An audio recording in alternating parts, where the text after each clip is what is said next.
या चॅनलवर महाराष्ट्रातील प्रॉपर्टी रिअल एस्टेट संदर्भातील माहिती दिली जाते. कृपया कोणतीही खरेदी किंवा विक्री करण्यापूर्वी सर्व कागदपत्रांची आणि व्यवहारांची स्वतः शहानिशा करणे अत्यावश्यक आहे.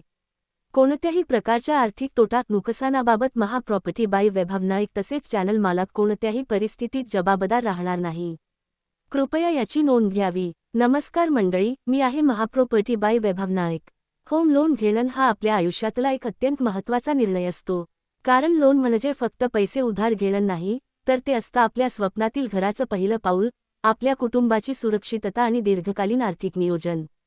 पण मंडळी, योग्य माहिती नसेल तर लोन घेताना अनेक अडचणी येऊ शकतात. लोन रिजेक्शन, जास्त एमी, चुकीचे डॉक्युमेंट्स किंवा चुकीचा लेंडर निवडणे यामुळे मोठं नुकसान होऊ शकतं. म्हणूनच आज मी तुम्हाला सांगणार आहे, होम लोन घेताना लक्षात ठेवावयाच्या महत्त्वाच्या गोष्टी, सरकारी योजना, लोन रिजेक्शन टाळण्याचे मार्ग आणि एमी प्लॅनिंग टिप्स. या माहितीमुळे तुमचं लाखोंचं नुकसान वाचेल आणि होम लोन घेण्याची प्रक्रिया खूप सोपी होईल. तर चला, सुरुवात करूया. लोन मिळण्यासाठी सर्वात आधी बँक किंवा NBFC तुमची पात्रता तपासते. वय मर्यादा साधारण 21 वर्षांपासून 60 वर्षांपर्यंत, नोकरी करणारे आणि 65 वर्षांपर्यंत व्यावसायिक. उत्पन्न, तुमचं मासिक उत्पन्न लोन परतफेड करण्यास सक्षम आहे का हे पाहिलं जातं. नोकरी प्रकार, प्रायव्हेट जॉब असलेले, government employees, self employed, professional, CA, doctor, engineer. CIBIL score 700 अधिक असला की लोन सहज मंजूर होतो. एक्झिस्टिंग लोन्स, आधीच पर्सनल लोन, क्रेडिट कार्ड कर्ज असल्यास तुमची पात्रता कमी होऊ शकते. ओळखपत्र KYC, आधार, पॅन, पासपोर्ट, ड्रायव्हिंग लायसेन्स. पत्त्याचा पुरावा, electricity bill, ration card, rent agreement, passport.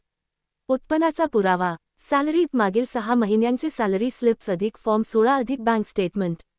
Self employed, मागील 3 वर्षांचे एटर, प्रॉफिट आणि loss statement, balance sheet. Property documents, sale agreement, index NOC from society builder, allotment letter, title clearance report. Photo आणि application form. Tip, कागदपत्रे अपूर्ण असल्यास loan reject होतो. Loan घेताना सर्वात मोठा प्रश्न, व्याजदर किती? फिक्स्ड रेट लोन, 1 एमी कायम एकसारखी राहते.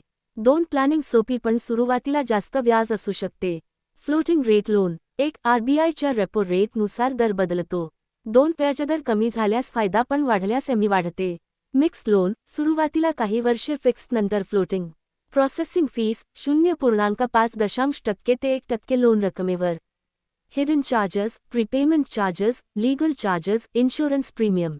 टिप, लोन घेण्यापूर्वी किमान 3 ते 4 बँकांची तुलना करा. एमी तुमच्या मासिक उत्पन्नाच्या 40% पेक्षा जास्त नसावी.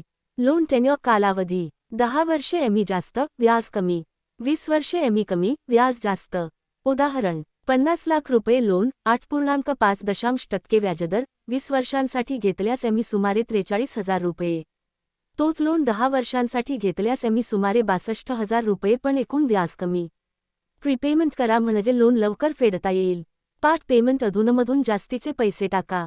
एमी कॅल्क्युलेटर वापरून आधीच प्लॅनिंग करा. होम लोन रिजेक्शन टाळण्यासाठी सर्वात आधी तुमचा CIBIL स्कोअर 700 पेक्षा जास्त ठेवा व कोणतेही जुन्या कर्जाचे थकीत हप्ते वेळेत फेडा. लोन अर्ज करताना दिलेली वैयक्तिक माहिती, उत्पन्नाची कागदपत्रे आणि प्रॉपर्टी पेपर्स पूर्ण व अचूक असावीत, कारण चुकीची किंवा अपूर्ण माहितीमुळे अर्ज सरळ नाकारला जातो. तुमच्या मासिक उत्पन्नाच्या 40 ते 45% पेक्षा जास्त एमी असेल तर बँक लोन नाकारते. त्यामुळे लोन रक्कम योग्य ठेवा आणि को-ॲप्लिकंट पत्नी, पती, पालक जोडल्यास मंजुरीची शक्यता वाढते. तसेच प्रॉपर्टीवर कोणताही लीगल डिस्प्यूट नसावा व बिल्डर सोसायटीकडून NOC घेतल्याशिवाय लोनसाठी अर्ज करू नये.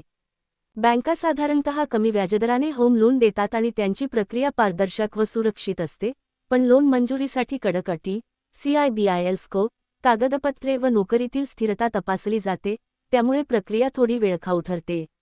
दुसरीकडे NBFC जसे HDFC limited, Bajaj finance, LIC housing finance मध्ये लोन प्रोसेस तुलनेने जलद असते, नियम लवचिक असतात आणि सेल्फ एम्प्लॉईड किंवा अनियमित उत्पन्न असणाऱ्यांनाही लोन मिळण्याची शक्यता जास्त असते. मात्र त्यांचा व्याजदर बँकांच्या तुलनेत किंचित जास्त असतो आणि काही वेळा हिडन चार्जेस देखील लागू शकतात. म्हणूनच जर तुमच्याकडे वेळ असेल, स्थिर नोकरी व चांगला CIBIL स्कोअर असेल तर बँकेतून लोन घेणे फायद्याचे, पण जलद प्रक्रिया किंवा लवचिकता हवी असल्यास NBFC हा पर्याय चांगला ठरतो. प्रधानमंत्री आवास योजना ही केंद्र सरकारची योजना आहे जी सर्वांसाठी घर, या उद्दिष्टाने सुरू करण्यात आली असून पहिल्यांदाच घर घेणाऱ्या कुटुंबांना होम लोनवर व्याजदरात 6.5% पर्यंत सबसिडी दिली जाते। ही सबसिडी थेट लोन रकमेवर वजा केली जाते, ज्यामुळे एमई लक्षणीय कमी होते। PMAY अंतर्गत EWS economically weak section, lower income group आणि मिडल इन्कम ग्रुप या वर्गातील कुटुंबांना फायदा मिळतो, मात्र यासाठी काही अटी आहेत, जसे की वार्षिक उत्पन्नाची मर्यादा, घराचे कापट एरिया आणि त्या कुटुंबाच्या नावावर आधीच पक्कं घर नसणे। या योजनेमुळे पहिल्यांदाच घर खरेदी करणाऱ्यांना मोठा आर्थिक दिलासा मिळतो आणि स्वप्नातील घर घेणे सोपे होते। होम लोन घेतल्यानंतर सर्वात महत्त्वाचं म्हणजे एमई वेळेवर भरणे, कारण उशीर झाल्यास दंड आकारला जातो आणि CIBIL स्कोर खराब होतो।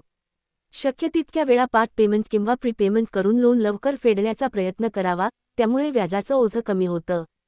बँक किंवा NBFC कडून मिळालेला लोन स्टेटमेंट आणि अमोर्टायझेशन शेड्यूल दरवर्षी तपासा, जेणेकरून कुठलेही हिडन चार्जेस किंवा चुकलेले हप्ते लक्षात येतील।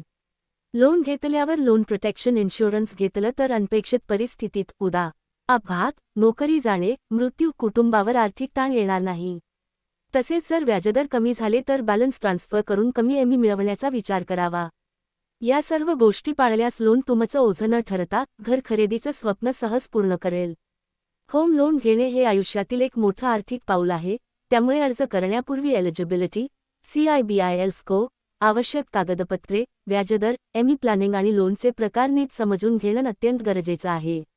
बँक आणि NBFC मधील फरक जाणून घ्या, लोन रिजेक्शन टाळण्यासाठी नियम पाळा आणि सरकारी योजना जसे की PMAY चा लाभ घ्या। लोन घेतल्यानंतर एमई वेळेवर भरणे, प्रीपेमेंट करणे आणि लोन प्रोटेक्शन इन्शुरन्स घेणे ही काळजी घेतल्यास लोन कधीच ओझं वाटणार नाही। योग्य माहिती आणि शिस्तबद्ध नियोजन असेल तर होम लोन तुमचं स्वप्नातील घर मिळवण्याचं साधन बनेल, ताणाचं कारण नाही।